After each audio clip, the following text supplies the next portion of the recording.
Hi everyone, it's Montana Tucker, and I stand with Israel. Hi guys, welcome.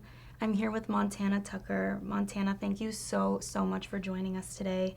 And I want to personally say, and I speak for all of us when I say thank you for your bravery and for always speaking up and supporting.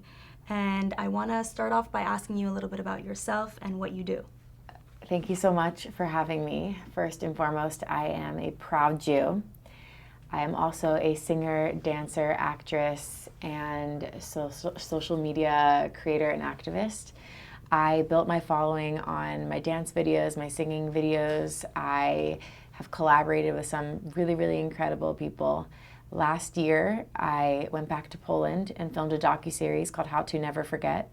Both of my grandparents are Holocaust survivors, and I wanted to use my platform of millions of people to educate them on the Holocaust and combat anti-Semitism. And I've used my platform for the past year now to really try in every way I can to do that. That is amazing, and we really appreciate that. Of course. So you mentioned a little bit about your grandparents, but I want to dive into that story a little bit. Could you give me a little bit of background? Both my grandparents are Holocaust survivors. My Zadie, who passed away 4 years ago at 97, he was from Romania. And my grandma, she's 94 now, and she has Alzheimer's of over 14 years. She was from Hungary. My grandma survived Auschwitz. And when I went to Poland, I went all around Poland, and we ended the trip at Auschwitz. Anyone that knows me knows I was extremely attached to my grandparents. I still am. I literally wear all of my Zadie's jewelry. This is his ring. This is his bracelet. This is also his ring. So he's always with me at all times, and just always was obsessed with my grandparents and hearing their stories. And I always knew I wanted to do something, but I never knew exactly what it was. And we were in talks for a while about going to Poland and if we were going to film it and what we were going to do. And we said, hey, I have the opportunity. I have millions of people that follow me. I have the opportunity to really educate, because especially for the younger generation now, a lot of them didn't even know what the Holocaust was. And with social media and the hate that is on social media and the conspiracy videos and all the anti-Semitic videos that are out there, and anti-Israel videos that are out there, I thought it was really important for me to just educate. And we put it up online. I honestly wasn't sure what the reaction was going to be, because people follow me for my happy, fun dance videos. No one was following me to learn about the Holocaust or to combat anti-Semitism with me. That wasn't what everyone's intention was for following me. So I didn't know what the reaction was going to be, but it ended up taking off in this way that I don't think any of us would have ever expected. And this was about a year ago, last November, that we released it. And then with what is happening now, I've now again, when I released the series, I took over my social media for 10 days and didn't post anything else besides my series. And now it's been 14 days and I haven't posted anything else besides what is going on in Israel and standing up for Israel and for what is right, and to try to share the truth. And it's just a crazy time that we're in, and I'm trying to, as much as I can, use my platform to help.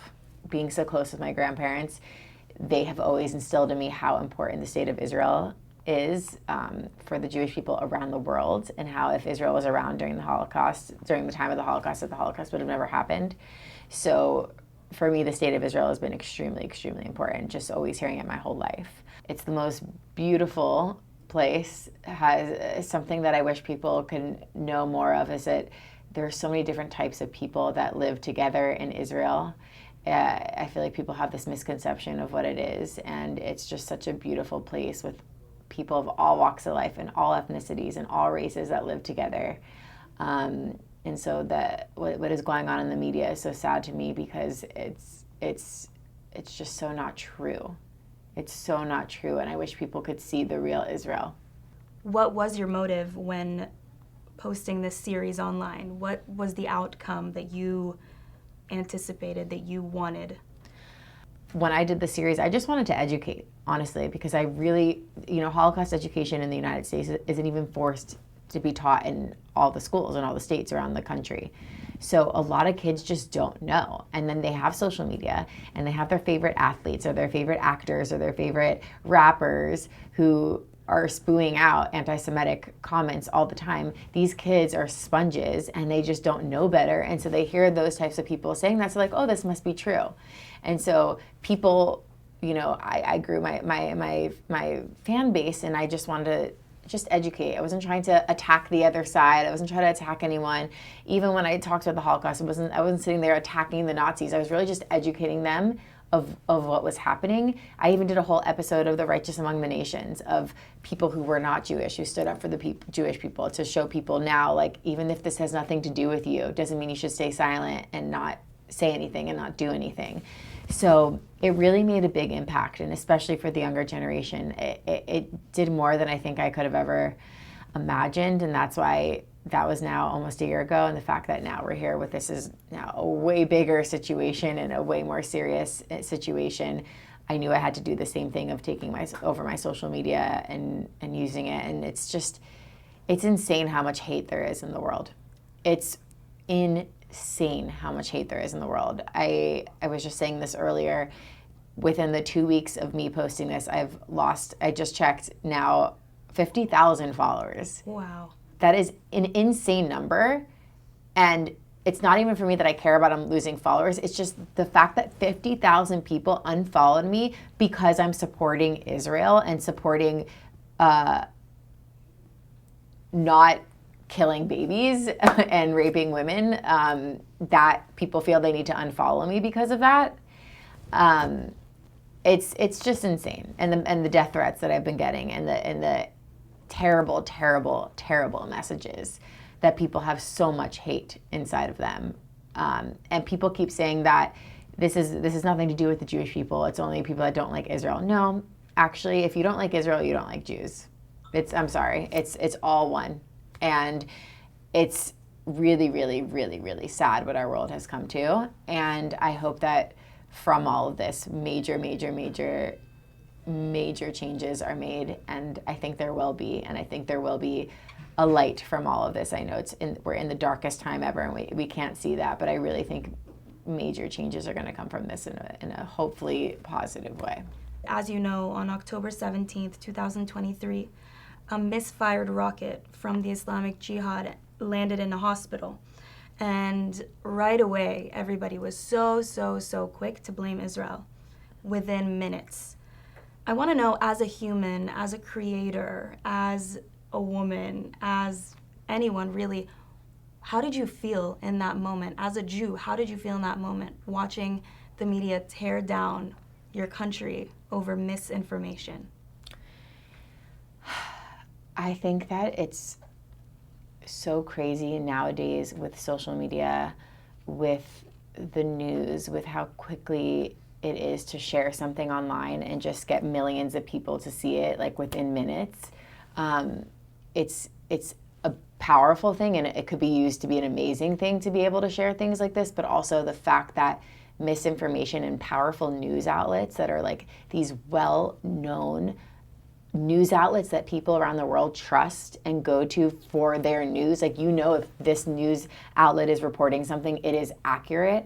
And the fact that they've had to now change their headlines 3-4 times over this is scary. This is like, who do we trust? Who do we trust now if we can't trust our number one news outlet in the US? And then the fact that always Israel is blamed, or the Jewish people are blamed, but this particular instance, Israel is blamed. And then all of a sudden, when they have actual proof that it wasn't Israel, there's video proof, they're still denying it. Like, in my messages, I'm still getting this, but your people bombed and killed at the hospital. I'm like, there's literally a video proof. The President of the United States confirmed it was not Israel, and people are still denying it. And then even the ones that are not denying it anymore, all of a sudden, it just went to the parking lot and didn't kill anyone. All of a sudden, that Israel's not involved. Why is that? Or there's silence all of a sudden. That makes me think of if social media was around during the Holocaust. I can't even imagine the stories and the misinformation that would have happened back then. On that same topic, it took Israel around a week to give the estimate of how many people were taken hostage, how many innocent civilians were killed, and within a few hours, the media was able to all of a sudden realize that there's 500 dead and that Israel fired the missile into the Gaza hospital, which was obviously misinformation, which reminds us how important it is to follow sources that are trusted, sources that receive their information from trusted sources. And unfortunately, that is becoming a little bit unclear now, who is who, what is what, but we have to really, really make sure to share trusted information and make sure to watch trusted information. So that's just a little thing that I've noticed as well. How does speaking out for Israel affect your personal life? Are you able to make an impact on your people in your personal life, whether it's friends, whether it's I don't want to say followers, because followers is more of, you know, the wider audience that you have, friends, family, people you come across on a daily basis? From the Jewish community especially, the messages I've gotten from friends and family and people who follow me on social media, they've just been so incredibly grateful. I mean, it's the messages I get from people in Israel specifically make me cry. They're just so incredibly thankful. I also did a Zoom the other day with 350 kids and teens that are in Israel right now from all around Israel, and I was like, I want to just bring some joy to these kids. I know everyone's dealing with such a hard time, so I actually taught them a dance over Zoom with 350 kids and teens in Israel. And I was so depressed, and I'm still, of course, extremely depressed. But I was like, for a week, I didn't leave my apartment. I didn't even like look outside my window because I felt guilty doing anything that wasn't just figuring out how I can help. And then seeing them smile and seeing the joy in them from dancing with me and being so grateful that I did this Zoom with them, it gave me hope. And I was able to share that with my followers and my friends, and it also gave them hope to do something like that. You know, I've shared a lot of heavy information on my social media. I've shared a lot of dark information that is going on, but being able to incorporate that gave, I feel like, some hope to people that are close to me, to myself, to people in Israel. And I've also gotten a lot of hate from it. I've also had friends of mine not post anything. And I've had friends of mine post about, you know, basically, in other words, saying what has happened, what Hamas did is okay. You know, I've had friends of mine that are sharing that type of information. I think this time is showing a lot of people in the world the true characters of people, for sure. I think a lot of separation is happening between people, unfortunately, which is so sad because I wish this time could unite people instead of separating. I think we all wish that Palestinians and Jews and Arabs and all different types of people could live together and be united against Hamas. But unfortunately, that's just not happening right now, and it's really sad to see the continuous separation. Also a humanity war, and Yep. This is where I think us as Jews are able to kind of look at what's happening and say, hey, I don't agree with what you're saying because it's inhumane. Mm-hmm. It doesn't really necessarily have to do with sides at this point. It really shouldn't be about sides, and I think that even when I post about Israel, I was like, we are taking their side. It's not about taking their side. I don't agree with. I don't know anyone in this world that's a good person that has a good heart and soul that can agree with what Hamas has done. Exactly. I don't know. I can't understand it. I just really can't understand it. And people keep thinking there's so many other things. It's really just against Hamas, and it's not against the Palestinian people or Muslims or Arabs. And I feel like those are the types of messages that I receive personally. And all I want is for unity, and that would be my ultimate dream and goal. And I know it's from a lot of Israelis that I speak to as well. 100%. And I just wanted to say that what you did with the children is a very beautiful way to use your platform and do something, actively do something. When we're far away from the homeland, it's really difficult because you feel useless. Yes. You feel like there's nothing you're doing to help. But what you're doing and the way that you are broadcasting what's happening from for your audience is the most important thing you can do. So really, I want to say thank you. Of course. I want to also ask you what your message is to the people of the world at this time. I would say my message is to not give up. That's something my grandparents always instilled in me my whole life, to never give up. They never gave up. the stories that they shared with me from the Holocaust of things that they went through. My grandma had to see her mother get beaten and taken to the gas chamber right in front of her at Auschwitz. My grandma, her stories, my Zadie stories, and the fact that they, after going through such a hard, dark time, lived such incredible, beautiful lives and turned out to be the most beautiful people and the kindest people with the kindest hearts after experiencing so much evil. And they always told me to never give up, no matter what. And so I hope people around the world can learn from my grandparents like I did, that no matter how much evil is around you, to never give up and to always stay a good person with a good heart. And what is your message to the people of Israel at this time? Just that I love you so much, and I cannot wait to come to Israel. Like, I cannot wait to come to Israel and just kiss the floor and hug everyone, and and to stay strong. And they are the strongest people in Israel around. They are the strongest people in the world and the most beautiful people. And I'm here with you, and I can't wait to physically be there with you. What is your message to all the families that have lost or that have people hostage or that are hurting right now? Although I can't even imagine how they feel, something I've said, and people ask, oh, do you have family in Israel? And people ask this question a lot. I feel like we are now all family. Every single Jew around the world, we are all family. You've always felt that whenever you meet somebody that's Jewish, like you always feel that instant connection, family connection.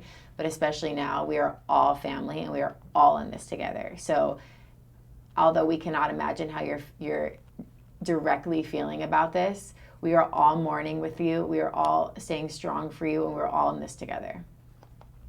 100%. Thank you so much for being here with us. We appreciate you. We love you. And keep going and keep doing this work that you're doing, because you don't know how much of an impact you're making. Thank you so much for having me, and anything I can do. Anything I can do.